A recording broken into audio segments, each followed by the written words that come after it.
Hello दोस्तों, नमस्कार। आप सभी का हमारे चैनल शिक्षा साइट में स्वागत है। तो आज हम लोग राम मनोहर लोहिया अवध विश्वविद्यालय के एंट्रेंस एग्ज़ाम का क्वेश्चन पेपर देखने वाले हैं और ये एमएड के लिए होगा। और इसमें सबसे पहले बता दें कि इसमें 200 प्रश्न होंगे और इसके लिए 200 नंबर निर्धारित किए गए हैं। टाइमिंग आपको 3 घंटे का मिलने वाला है और निगेटिव मार्किंग इस एमएड एंट्रेंस एग्ज़ाम में राम मनोहर लोहिया में नहीं होता है। तो चलिए स्टार्ट करते हैं। और स्टार्ट करने से पहले आपने अभी तक हमारे चैनल को सब्सक्राइब नहीं किया है तो प्लीज़ कर लें और साथ ही साथ बेल आइकन को ज़रूर प्रेस करें, जिससे कोई भी अगला वीडियो अपलोड किया जाए तो उसका नोटिफिकेशन आप सभी को मिल जाए। तो पहला हमारा प्रश्न है, किसने कहा था कि दर्शन विज्ञानों का विज्ञान है? सुकरात, कॉम्टे, फिक्टे या अरस्तु? तो इसका जो बी ऑप्शन है करेक्ट हो जाएगा। कॉम्टे ने कहा था दर्शन विज्ञानों का विज्ञान है, बी ऑप्शन इसका करेक्ट है। फिर इसके बाद सिम्पोजियम लिखी गई थी रूसो, डीवी, स्पेंसर या प्लेटो द्वारा? तो जो सिम्पोजियम है वो प्लेटो द्वारा लिखी गई थी, इसका डी ऑप्शन यहाँ पे करेक्ट हो जाएगा। प्रयोजनवाद के अनुसार शिक्षा का उद्देश्य है चरित्र विकास, सामाजिक उपयोगिता का विकास, स्व सहायता या स्व विकास? तो प्रयोजनवाद के अनुसार जो है शिक्षा का जो उद्देश्य है सामाजिक उपयोगिता का विकास करना है, तो यहाँ पे बी ऑप्शन इसका करेक्ट है। प्रोग्रेसिव स्कूल स्थापित किया गया था जॉन डीवी द्वारा, विलियम जेम्स द्वारा, किलपैट्रिक द्वारा या स्पेंसर द्वारा? तो प्रोग्रेसिव स्कूल जो है वो स्थापित किया गया था, वो जॉन डीवी द्वारा स्थापित किया गया था, ए ऑप्शन इसका करेक्ट हो जाएगा। निम्नलिखित में से कौन एक वैज्ञानिक मानवतावादी नहीं है? जॉन लॉक, स्पेंसर, बेकन या सिलर? तो इसमें जो है सिलर जो है वो मानवतावादी वैज्ञानिक नहीं है और तीनों जो जॉन लॉक हैं, स्पेंसर, बेकन, ये तीनों मानवतावादी वैज्ञानिक हैं। फिर इसके बाद यथार्थवाद के अनुसार निम्नलिखित में से कौन एक अंतिम वास्तविकता है? आत्मा, पदार्थ, परमात्मा या अंतः प्रकृति? तो सबसे पहले आपको ये ध्यान देना है कि किसके बारे में पूछ रहा है, यथार्थवाद, प्रयोजनवाद। तो यहाँ पे यथार्थवाद के बारे में पूछा गया है, तो जो यथार्थवाद के अनुसार अंतिम जो वास्तविकता है वो पदार्थ है, बी ऑप्शन इसका करेक्ट हो जाएगा। संपूर्ण जीवन की क्रियाओं को 5 भागों में विभाजित किया गया, किसके द्वारा विभाजित किया गया है? आर रस्क द्वारा, स्पेंसर द्वारा, वाइट हेट द्वारा या रसेल द्वारा?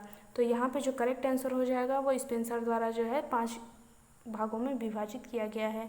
फिर इसके बाद ज्ञानेंद्रिय यथार्थवाद संबंधित है बेकन के साथ, जॉन लॉक के साथ, मिल्टन के साथ या कमेनियस के साथ? तो यहाँ पे जो करेक्ट आंसर होगा आपका कमेनियस के साथ जो है ज्ञानेंद्रिय यथार्थवाद संबंधित है, यहाँ पे डी ऑप्शन आपका करेक्ट है। निम्नलिखित में से कौन एक सही सुमेलित नहीं है? ईश्वरवादी, जी मर्सेल, अनिश्वरवादी, जेपी शास्त्र और जेपी सार्थ, और अस्तित्ववाद और शिक्षा, राल्फ हार्पल, और मानवतावादी यथार्थवाद, मिल्टन के द्वारा? तो यहाँ पे जो सी ऑप्शन है करेक्ट होगा, क्योंकि अस्तित्ववाद और शिक्षा जो है वो सही सुमेलित नहीं है, राल्फ हार्पर के द्वारा से संबंधित नहीं है, तो यहाँ पे सी ऑप्शन आपका करेक्ट हो जाएगा। फिर इसके बाद अगला क्वेश्चन है, अरविंद आश्रम की स्थापना कब की गई थी? 1910 में, 1909, 1929 या 1926 में? तो इसका जो डी ऑप्शन है करेक्ट होगा, 1926 में अरविंद आश्रम की स्थापना की गई थी। किसने कहा था सामाजिक परिवर्तन सामाजिक विकास है? हर्बर्ट स्पेंसर, बटलर, रसेल या गिलिन एवं गिलिन ने? तो सामाजिक परिवर्तन सामाजिक विकास है, ये हर्बर्ट स्पेंसर के द्वारा कहा गया था, ए ऑप्शन इसका करेक्ट हो जाएगा। फिर इसके बाद अगला क्वेश्चन है, निम्नलिखित में से कौन एक सामाजिक गतिशीलता को प्रभावित नहीं करता? आर्थिक तंत्र, शिक्षा, समाजशास्त्र या लक्षण? तो जो लक्षण है वो सामाजिक गतिशीलता को प्रभावित नहीं करता है, इसका डी ऑप्शन करेक्ट होगा। और किसी समाज की संस्कृति का अर्थ उस समाज की संपूर्ण जीवन पद्धति से है, कहा गया है ई.बी. टेलर द्वारा, AKCS ओटावे द्वारा, FW टेलर द्वारा या मैकाइवर और पेज द्वारा? तो यहाँ पे ओटावे जी द्वारा ये कहा गया है कि संस्कृति का अर्थ समाज की संपूर्ण पद्धति जीवन पद्धति से है, तो यहाँ पे बी ऑप्शन इसका करेक्ट है। सामाजिक परिवर्तन को विभाजित किया जा सकता है 5 भागों में, 2 भागों में, 3 भागों में या 4 भागों में? तो सामाजिक परिवर्तन को 2 भागों में विभाजित किया जा सकता है, तो इसका बी ऑप्शन करेक्ट हो जाएगा।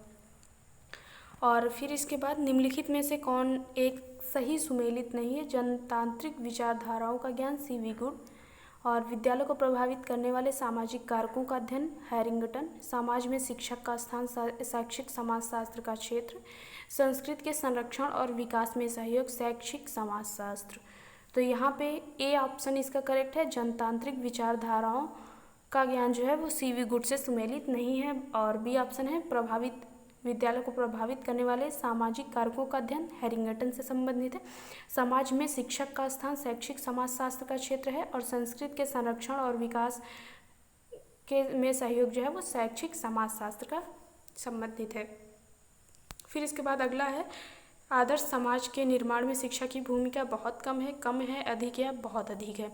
तो जैसा आप ये तो बहुत इजी हो जाता है कि इस आदर्श समाज में शिक्षा की भूमिका जो है वो बहुत अधिक है, डी ऑप्शन इसका करेक्ट है।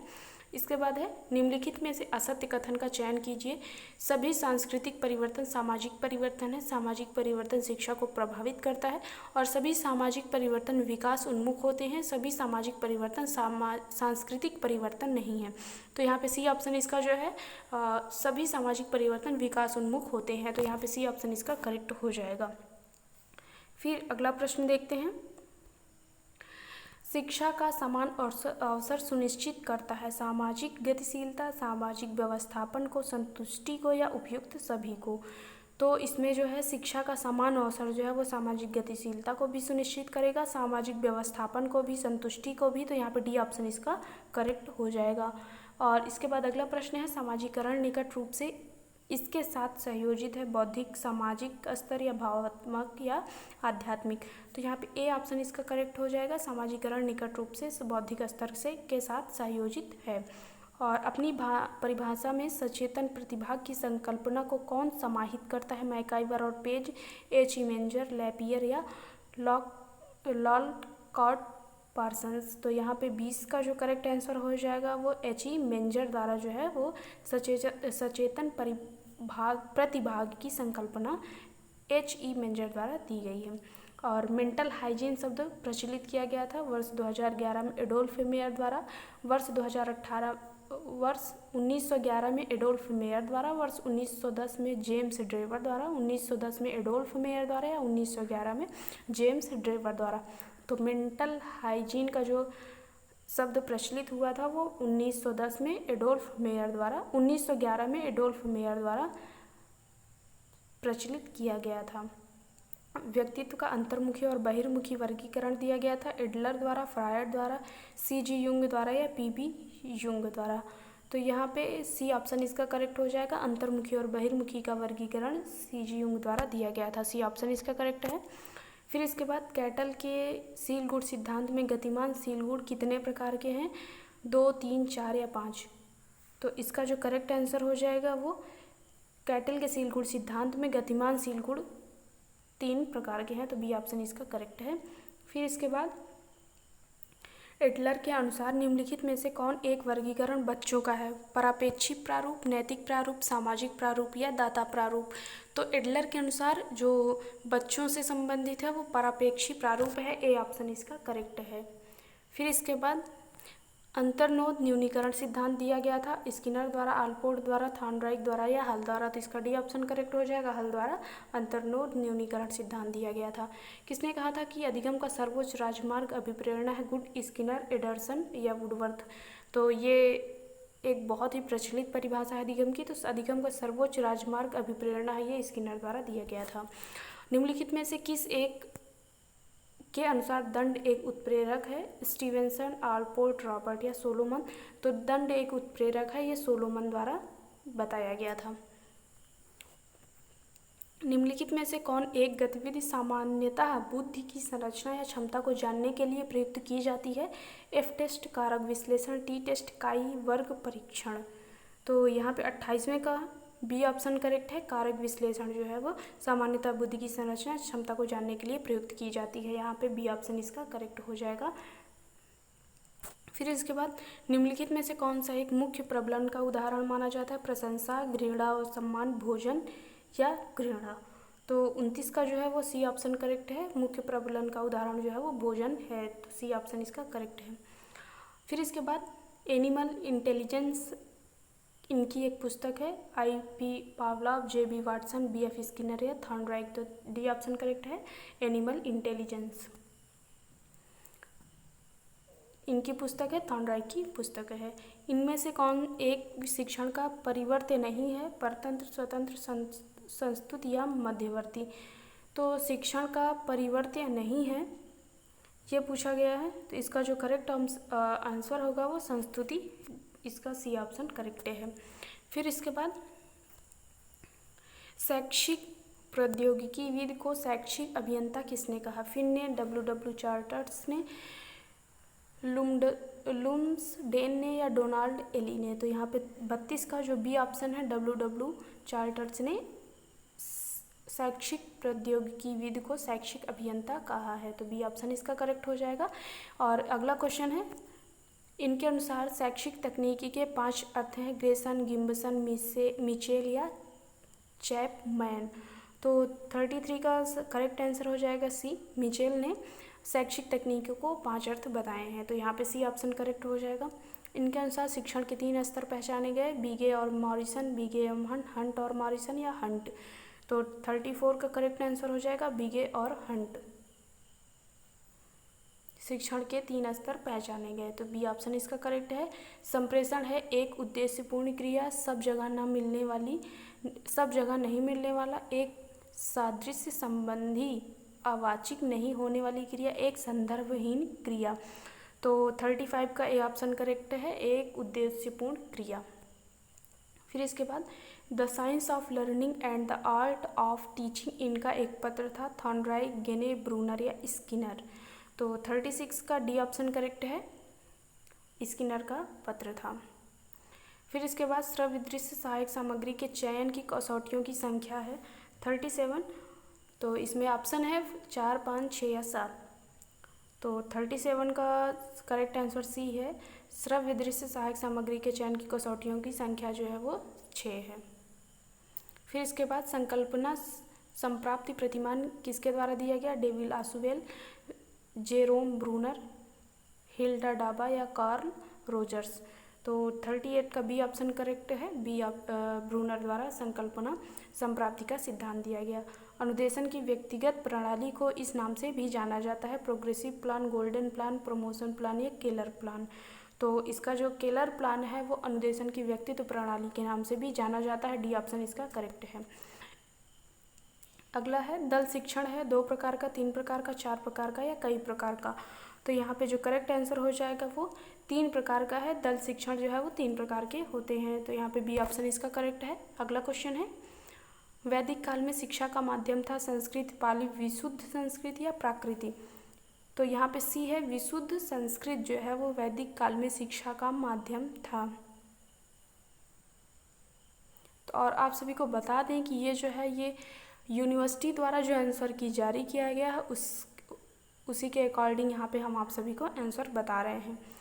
तो यहाँ पे सी ऑप्शन करेक्ट हो जाएगा, विशुद्ध संस्कृत। बौद्ध शिक्षा प्रणाली में समयावधि थी 22 वर्ष, 25 वर्ष, 12 वर्ष या 41 वर्ष।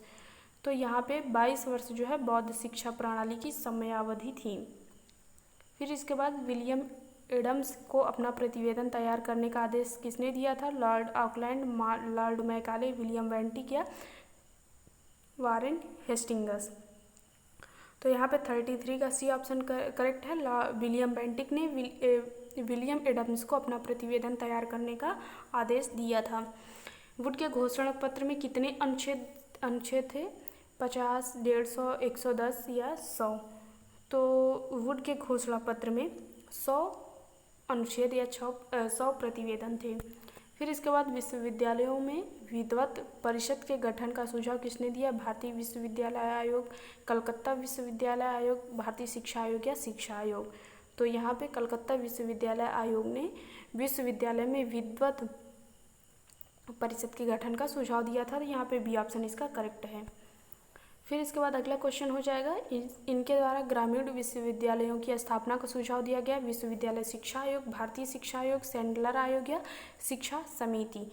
तो 36 का ए ऑप्शन करेक्ट है, विश्वविद्यालय शिक्षा आयोग द्वारा ग्रामीण विश्वविद्यालयों में विश्वविद्यालय की स्थापना का सुझाव दिया गया था, ए ऑप्शन इसका करेक्ट है। त्रिभाषा सूत्र प्रस्तावित किया गया था माध्यमिक शिक्षा आयोग द्वारा, राष्ट्रीय शिक्षा नीति द्वारा, भारतीय शिक्षा आयोग द्वारा या विश्वविद्यालय शिक्षा आयोग द्वारा। तो 37 का यहाँ पे सी है, भारतीय शिक्षा आयोग द्वारा त्रिभाषा सूत्र प्रस्तावित किया गया था।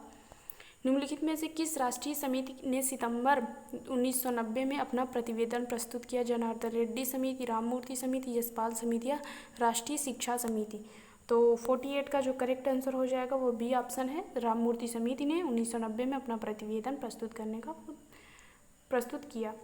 फिर इसके बाद निम्नलिखित में से कौन एक सेवारत शिक्षक प्रशिक्षण कार्यक्रम नहीं है? पुनश्चर्या कार्यक्रम, कार्यशालाएं, विचार गोष्ठियाँ, ग्रीष्मकालीन शिक्षक शिक्षा पाठ्यक्रम। तो 49 का डी ऑप्शन करेक्ट है, ग्रीष्मकालीन शिक्षक शिक्षा पाठ्यक्रम। तो यहाँ पर डी ऑप्शन करेक्ट हो जाएगा। 50वां है NCTE अधिनियम इस वर्ष अस्तित्व में आया।